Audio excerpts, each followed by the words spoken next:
So welcome back. I've completed my 5 sets of 4 folds, and we're about half an hour into our hour last rest.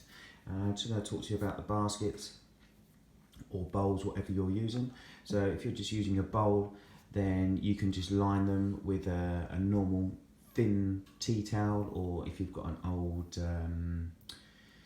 pillowcase that you want to cut up, you can put that in there.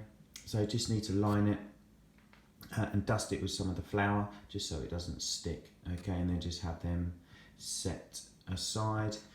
But if you are going to use a basket like this, you can pick them up order them from Amazon. I think they work out to about £14, something like that, between 14 and £20. Within that you get a fabric liner as well, so you can either use, if you want a smooth top, you can have a fabric liner in it. If you want one with ribs in them, you can just use it without. Also it comes with a scraper and also a scoring blade as well, so when you start to when your bread comes out of the baskets to bake, you can then score your bread. You can do whatever sort of motif you want on top, okay.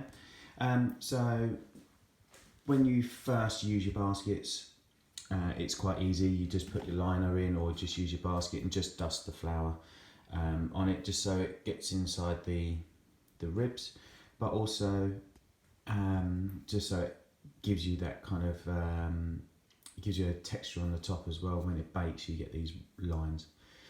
If you've been using it a couple of times, like I have with this one, you can see how the flour has really started to crust inside the basket. So about half an hour, as I said, half an hour before your bread comes out to be shaped and put in the basket, all we're going to do is just use the corners of the scraper, and what we're going to do is just start taking out all the gunk from inside the grooves, okay, and then just scraping around and then discarding all of the mess, okay.